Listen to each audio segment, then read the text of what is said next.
In this lecture, we'll be learning HTML basic examples. So in this chapter, I'll show you some basic HTML examples. Don't worry if you haven't, you learned about yet. Now let us talk about HTML documents. All HTML documents must start with document type declaration doc type HTML. So this basically tells what kind of HTML version you are using. So doc type is basically for HTML5. Now the HTML document itself begins with HTML, a starting tag and an end tag. The visible part of the HTML document is between the body open tag and closing tag of the body. Now we have seen this example in the previous lecture, my first heading and my first paragraph. The doc type declaration. The doc type declaration represents the document type and helps browser to display web pages correctly. It must only appear once at the top of the page before any HTML tag. The doc type declaration is not case sensitive. You could type even small letters, it will work. And the exclamatory mark doc type declaration is for HTML5. So this is how you have to declare that you are using HTML5. Now let us talk about HTML headings. So HTML headings are defined with the h1 to h6 tags. H1 defines the most important heading and h6 defines the least important heading. Now let us try. So we have first declared that we are using HTML5. So for that we wrote doc type HTML. Then we used an open tag of HTML and we closed it in the end, and in between is the body section. So all the visible part on the website is all the body section. Now h1 here, this is heading 1. So h1 is the largest and most important heading. It has the largest size if you compare with all the headings, and it is in bold. H2 is smaller than heading 1 but larger than heading 3. H3, H4, H5, H6. So heading 1 is the largest and heading 6 is the smallest, and subsequently from heading 1 the size of the heading decreases, and in heading 6 the size is the smallest. Now you will have a doubt in your mind that what if we type H7 and write this is heading 7. So now what will happen? Will there be a heading that is smaller than heading 6? Let us just run the code. No, only headings are defined from h1 to h6, so there is nothing that h7 exists. So heading 7 will not be there, and it will write as a normal paragraph text. So as you can see, this is bigger than heading 7 and this is not even in bold. So this is how it works. There are only h1 to h6. There is nothing h7, h8, h9, nothing like that. So these are HTML headings. Now coming to HTML paragraphs. So HTML paragraphs are defined with the p tag. Example, this is a paragraph and you close the paragraph. This is another paragraph and then you close it. Let us try. So in paragraph, line spacing is there. As you can see, if I wrote two lines simultaneously, so what will happen? It will just come below it and there will be no line spacing. But whereas we use different paragraphs, so there is a lot of space between both the paragraphs. So this is how a paragraph is written. Now let us talk about HTML links. HTML links is used when you need to link any other website or any other thing. So if you click on it, you go on a specific link. So we have a special dedicated lecture for this anchor tag. This a tag is known as anchor tag. HTML links are defined with the a tag. Now coming to the example, how do you write it? So first you write a, then you write href, right? Then you write href is equal to, and then inverted commas. Inside the inverted commas you write the address of the website, and then whatever you write here, this is for this will not appear when you click. This will appear. This is a link. Let us try. So you wrote something like that dot type html. Now in h2 we gave the heading h2 html links, and we wrote a line html links are defined with a tag, and we closed the paragraph.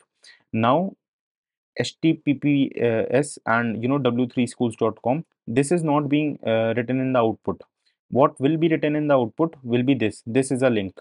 So when we close the anchor tag between both the anchor tags, we need to write what is supposed to be written when we click on it. So if we click on it, so we land to w3 schools website. So this is how it works. And if I change this website to youtube, for example youtube.com, so what will happen? If I click on this, YouTube refused to connect. Let us say some different website, Google. So if we, here in this, you can't see, but if I show you on VS Code, let us go to VS Code, and this is our link. So now you can see in ahref tag, I have written google.com. So what will happen? Let us just save this file and open with live server. So what will happen if I click on this is a link? So google.com will appear. So this is how it works. So now this is how href. So the link's destination is specified in the href attribute. Attributes are used to provide additional information about the HTML elements. You will learn more about attributes in a later chapter. So for now, this is all the basics. We'll be studying in detail, all the images and everything, what to do. Now coming to HTML images. HTML images are defined with img tag. So in img tag, there are multiple things. The source file, which is denoted as src, the alternative text, that is denoted as alt, and width and height are provided as attribute. So in image tag, how you have to write the code for image? So what you have to do, you have to write image img first, then you have to write source. So source will be what? w3schools.jpg. So this jpg file should be in your laptop, or if you upload, you want to make your website live, so in the server you should have this image present. Now there is alternate text w3schools.com. Width you can set these many pixels, and height you can set these many pixels. So you write width is equal to, and in inverted commas you will write what, in what pixels you need the width and in what pixels you need the height. So basically you will tell a ratio, in which ratio you desire the image. So now what you have to do, you'll write doc type html, html body, and heading, paragraph is all. HTML images are defined with the img tag. So here we wrote source. So source was w3schools.jpg, and then alternate. Why this alternate text is there? For example, if someone doesn't have proper internet connection, or this image is taking too much data and the net is a little bit slow, and if for example by any chance, by any mistake, or due to the slow server or something, this image does not appear, then w3schools.com will be written over here, as it is an alternate text to those people who can't see the image. They will able to read the alternate text and understand what kind of image is provided. Now here the width is given 104 and height is given 142. We can also edit according to us. Like for example, if I write 90 over here and if I write 180 over here, so the ratio will change. See, you can see width will be 90 and height will be 180. Now if I type width should be 360 and run it, so this is like this. If I want a square image, I write it like this, 180 and 180. If I run it, so this kind of image is there. So these are all the basics of image, right? So we have discussed linked images, and there are some, how to view the HTML source. Have you ever seen a web page and wondered, hey, how did they do that? So you need to view the HTML source code. Click Ctrl plus U in an HTML page, or right click the page and select view page source. This will open a new tab containing the HTML source code of the page. You could also inspect an HTML element. Right click on an element or a blank area and choose inspect to see what elements are made up of. You will see both the HTML and CSS elements. You can also edit the HTML or CSS on the fly, the elements or your styles panel that open, right? So if you ever see a website like, this, so what you can do, you could just go to inspect, and what you'll see all the HTML code. See, it begins with HTML and everything like that, and there is head or something division, there is a lot of code in it. So this is how every website is made. You can see the elements, you see the console, what are the sources, what are the and everything else. So this is how it works and what colors are being used.